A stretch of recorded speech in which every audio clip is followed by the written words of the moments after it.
Welcome back. तो कल यानी शनिवार को बेंगलुरु में कांग्रेस नेता सिद्धरमैया मुख्यमंत्री पद की शपथ लेंगे। कई दिनों की माथापच्ची के बाद सिद्धरमैया के नाम पर आखिरकार आला कमान ने मुहर लगा दी। कांग्रेस को लगता है कि कर्नाटक जीत 2024 की जंग में एंटी मोदी खेमे की कमान उसे दिला सकती है और यही वजह है कि सिद्धरमैया के शपथ ग्रहण समारोह में ममता से लेकर नीतीश, तेजस्वी से लेकर अखिलेश, उद्धव जैसे एंटी मोदी खेमे के नेताओं को आमंत्रित किया गया है, जबकि कुछ नेताओं से दूरी भी बनाई गई है। इसमें मायावती, नवीन पटनायक और केसीआर जैसे नेता शामिल हैं। तो अब सवाल ये उठता है कि क्या मोदी के खिलाफ कांग्रेस की ये लामबंदी वाकई तीसरे मोर्चे के नेताओं को अपने साथ ला पाएगी? सवाल पब्लिक का में देखिए आज की दूसरी एक्सक्लूसिव रिपोर्ट आपको दिखाते हैं।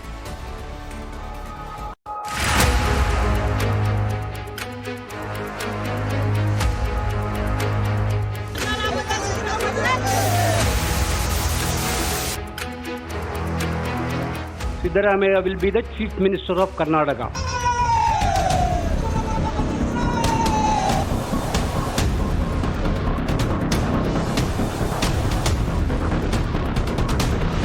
Is the Congress top in their respective 200 seat or something?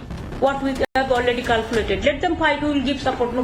No, nothing is wrong. आज जब कांग्रेस पार्टी की जीत हुई तब उनको ये लगने लगी कि बिना कांग्रेस बंगाल में उनको आगे बढ़ना मुश्किल हो। नीतीश कुमार जी, यानी ममता बनर्जी जी, केसीआर साहब और बहुत सारे दल इसी कोशिश में हैं कि कोई रास्ता निकले और जो दल जहां मजबूत है उस दल के नेतृत्व में ही चुनाव लड़ा जाएगा।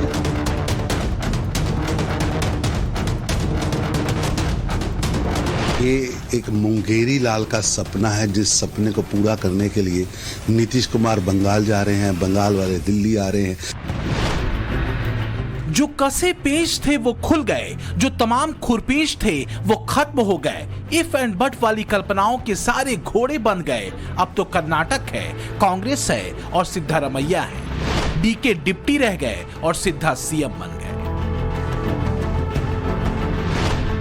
तो दिल्ली दरबार से राजयोग सिद्ध कर सिद्धरमैया कर्नाटक पहुंच चुके हैं। शनिवार को शपथ ग्रहण होगा। न्योता बांटा जा चुका है, बांटा जा रहा है। न्योते की तस्वीर करीब करीब वैसी ही है जैसी 2018 में जेडीएस कांग्रेस की सरकार बनने के बाद बनी थी। बस फर्क इतना है कि कांग्रेस इस बार अपने बूते सत्ता के मंच पर आसीन होगी और एंटी मोदी गुट के सारे नेता एक बार फिर गलबहियां करेंगे। बेंगलुरु में शनिवार को होने वाले कांग्रेस सरकार की शपथ ग्रहण समारोह में बहुत सारे विपक्षी नेताओं को न्योता दिया गया है, लेकिन इसमें ममता बनर्जी और नीतीश कुमार जो तीसरी मोर्चा खड़े करने की कोशिश में लगे थे उनको भी न्योता दिया जा रहा है। ये प्रश्न अब उठता है कि क्या कांग्रेस इस मंच से ये एक संदेश या मैसेज पहुंचाने की कोशिश में लगी है कि अभी तीसरा मंच खत्म हो चुका है और सिर्फ मोदी के खिलाफ लड़ने की कैपेबिलिटी कांग्रेस रखता है। कर्नाटक में मिली भव्य जीत के बाद कांग्रेस के बाजू फड़क रहे हैं। ऐसा लगता है जैसे भारत जोड़ो यात्रा वाला फेविकोल अब शपथ ग्रहण में विपक्षी एकता के मंच पर बहाया जाएगा, ताकि मोदी के खिलाफ सारा विपक्ष, सारे विपक्षी नेता ऐसे जुड़े कि फिर टूटे ही नहीं। इसमें कांग्रेस शासित और गैर बीजेपी शासित राज्यों के 7 मुख्यमंत्रियों को निमंत्रण भेजा गया है। छत्तीसगढ़ के सीएम भूपेश बघेल, राजस्थान के मुख्यमंत्री अशोक गहलोत, हिमाचल प्रदेश के मुख्यमंत्री सुखविंदर सिंह सुक्खू तो हैं ही, साथ ही गैर बीजेपी राज्यों और एंटी मोदी गुट वाली पार्टियों के सीएम भी इसमें शामिल हैं, जिसमें बिहार के मुख्यमंत्री नीतीश कुमार हैं, पश्चिम बंगाल की सीएम ममता बनर्जी हैं, झारखंड के सीएम हेमंत सोरेन हैं और तमिलनाडु के एमके स्टालिन। इसके अलावा समाजवादी पार्टी के अध्यक्ष अखिलेश यादव, बिहार के डिप्टी सीएम तेजस्वी यादव वगैरह को भी निमंत्रण भेजा गया है। तो भैया सवाल ये है कि मोदी के खिलाफ 2024 वाला तीसरा मोर्चा क्या कांग्रेस के दूसरे मोर्चे में छूमंतर हो गया? क्या ममता बनर्जी, अखिलेश यादव कांग्रेस की लीडरशिप में मोदी के खिलाफ साथ आएंगे? हालांकि दीदी ने कांग्रेस को संकेत पहले ही दे दिया है कि 2024 में एंटी मोदी फार्मूला होना क्या चाहिए। So the strong party must be given priority. And wherever is the Congress strong, in their respective 200 seat or something, what we have already calculated, let them fight, we will give support, no, nothing is wrong. But they have to see that they have to support the other political party also. I am giving you the support in Karnataka, but you are fighting against me every day. It should not be the policy. Congress भले बेंगलुरु में अपने शक्ति प्रदर्शन के जरिए anti Modi खेमे का leader खुद को बताने की कोशिश में हो, पर सच ये है कि अखिलेश से लेकर तेजस्वी तक और ममता से लेकर नीतीश तक कांग्रेस की असल शक्ति को 2018 के एक ऐसे ही मंच से देख चुके हैं, जब लोकसभा चुनावों के कुछ ही महीने पहले कर्नाटक में एक ऐसा ही मोर्चा मंच पर उतरा था और फिर कांग्रेस का चढ़ा विजयी रंग 2019 के लोकसभा चुनाव में मोदी ने उतार दिया था। 2018 में बेंगलुरु में एंटी मोदी मोर्चे का खुद को लीडर साबित करने में लगी कांग्रेस को जोरदार झटका 2019 में लगा। बीजेपी को 2014 से भी ज्यादा 303 सीटें लोकसभा चुनाव में मिली थी, 37% वोट शेयर के साथ, जबकि कांग्रेस को महज 52 सीटें पूरे देश में हासिल हुई और वोट मिला सिर्फ 19%।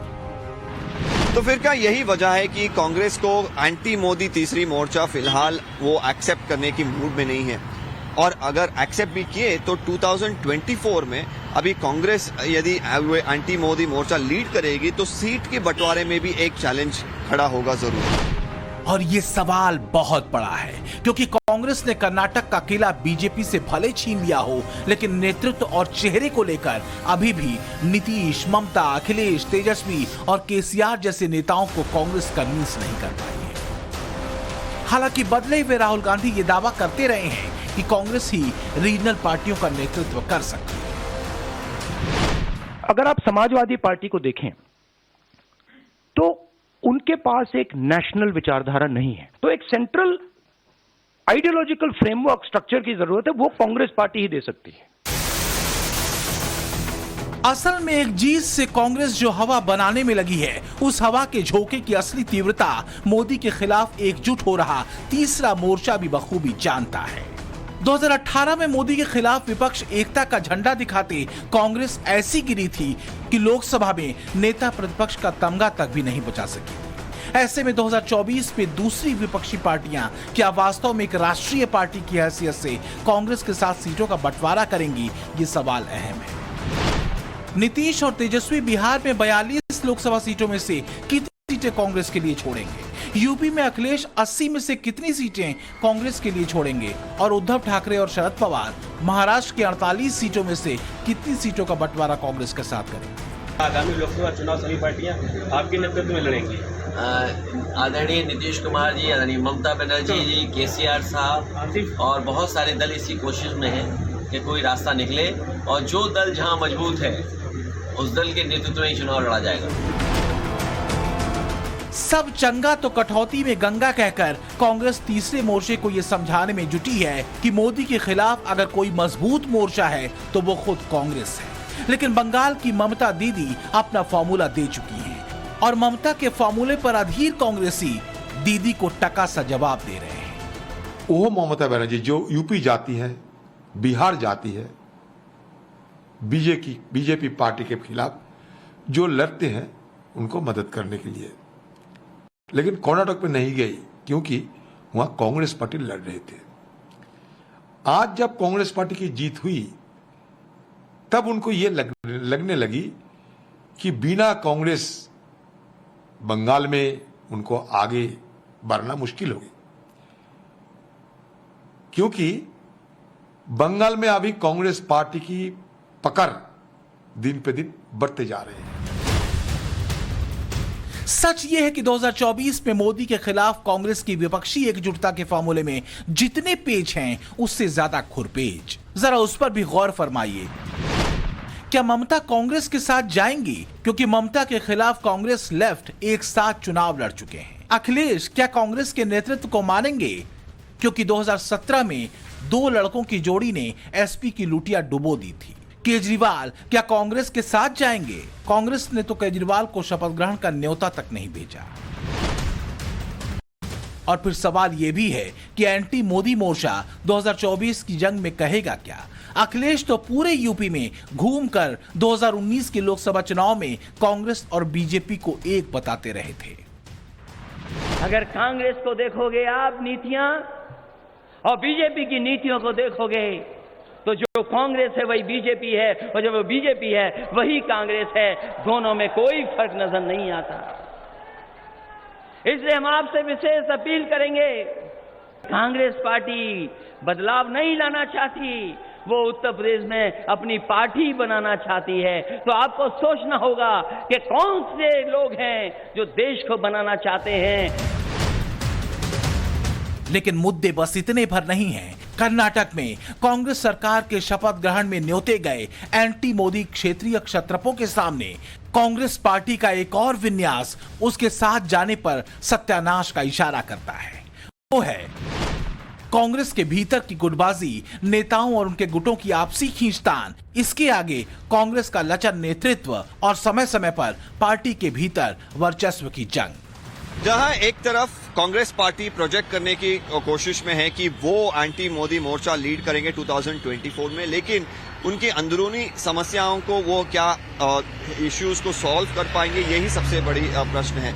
हमने ऑलरेडी देखा है कि कर्नाटका में एक चीफ मिनिस्टर चूज करने में उनको बहुत समय लगा और दो लीडरों के बीच वो डिफरेंसेस भी दिखे, और यही इश्यू हमने छत्तीसगढ़ में, राजस्थान में भी देखा है। तो ये सारी समस्याओं को हल कर क्या कांग्रेस पार्टी एक यूनाइटेड फ्रंट रख सकता है मोदी के खिलाफ और बीजेपी के खिलाफ, यही सबसे बड़ा प्रश्न उठता है। 2024 में मोदी को मात देने का सपना देख रही कांग्रेस का यह मर्ज काफी पुराना है। भीतर की गुटबाजी कांग्रेस की लुटिया डुबोती रही है, और सच ये है कि जब राहुल गांधी पार्टी अध्यक्ष थे न तो तब वो इस गुटबाजी को कंट्रोल कर पाए, न अब कर पा रहे हैं। जिन दो कांग्रेस शासित राज्यों में इस साल विधानसभा चुनाव होने हैं, पहले वहां का हाल देख लीजिए। छत्तीसगढ़ कांग्रेस के भीतर सीएम भूपेश बघेल और टीएस सिंहदेव के बीच की तनातनी जग जाहिर है। राजस्थान का हाल भी जुदा नहीं है। सीएम अशोक गहलोत और सचिन पायलट के साथ मुस्कुराते राहुल गांधी, और न ही पार्टी अध्यक्ष खड़गे गहलोत पायलट के बीच की तीखी केमिस्ट्री को बदल सके। सचिन पायलट तो चुनाव से पहले ही गहलोत सरकार के खिलाफ मोर्चा खोलकर सड़क पर उतर चुके हैं। ऐसे में सवाल यही है कि अंदर खाने के विरोधों से जूझती कांग्रेस क्या वाकई मोदी के खिलाफ मोर्चे का नेतृत्व कर पाएगी।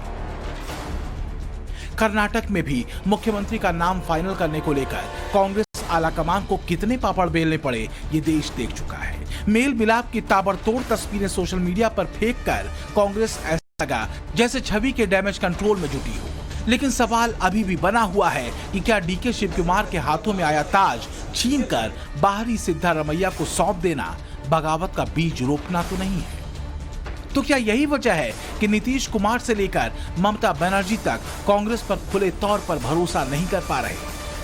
ये एक मुंगेरी लाल का सपना है, जिस सपने को पूरा करने के लिए नीतीश कुमार बंगाल जा रहे हैं, बंगाल वाले दिल्ली आ रहे हैं, उड़ीसा जाया जा रहा है। ऐसे 1.5 दर्जन नेता पूरे भारत के अंदर घूम रहे हैं और एक ही इच्छा से घूम रहे हैं कि देश के अंदर केंद्र में एक कमजोर सरकार आए, एक लंगड़ी सरकार आए, ताकि वो बारी बारी देश की सत्ता को बांटकर प्रधानमंत्री बन सके।